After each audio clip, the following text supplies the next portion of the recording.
রাতে অন্তর্বর্তী সরকারের উপদেষ্টা পরিষদের বৈঠকে আওয়ামী লীগের যাবতীয় কার্যক্রম নিষিদ্ধ করার সিদ্ধান্ত নেওয়া হয়েছে। বৈঠক শেষে ব্রিফিংয়ে এই সরকারের সিদ্ধান্তের কথা জানান আইন উপদেষ্টা ডক্টর আসিফ নজরুল।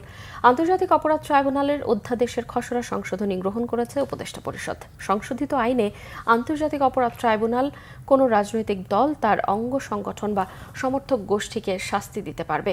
এছাড়াও আগামী ৩০ দিনের মধ্যে জুলাই ঘোষণাপত্র দেওয়ারও কথা জানানো হয় ব্রিফিংয়ে। রকনুজ্জামানের রিপোর্ট। শনিবার রাষ্ট্রীয় অতিথি ভবন যমুনায় উপদেষ্টা পরিষদের এক বিশেষ সভা অনুষ্ঠিত হয়। সভায় আন্তর্জাতিক অপরাধ ট্রাইব্যুনালে বাংলাদেশ আওয়ামী লীগ ও তার নেতাকর্মীদের বিচার সম্পন্ন না হওয়া পর্যন্ত দেশের নিরাপত্তা ও সার্বভৌমত্ব রক্ষা, জুলাই আন্দোলনের নেতাকর্মীদের নিরাপত্তা এবং আন্তর্জাতিক অপরাধ ট্রাইব্যুনালের বন্দী ও সাক্ষীদের সুরক্ষার জন্য সন্ত্রাস বিরোধী আইনের অধীনে সাইবার স্পেস সহ আওয়ামী লীগের সব ধরনের কার্যক্রম নিষিদ্ধ করার সিদ্ধান্ত হয়। সভা শেষে রাষ্ট্রীয় অতিথি ভবন যমুনার বাইরে সংবাদ সম্মেলনে এই সিদ্ধান্তের কথা জানান আইন উপদেষ্টা ডক্টর আসিফ নজরুল।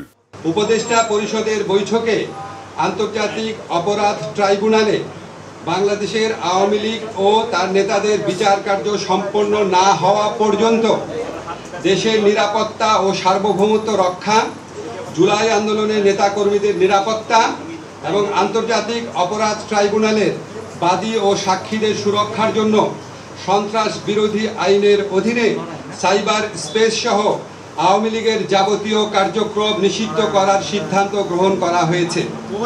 এই বিষয়ে প্রয়োজনীয় পরিপত্র পরবর্তী কর্মদিবসে জারি করা হবে।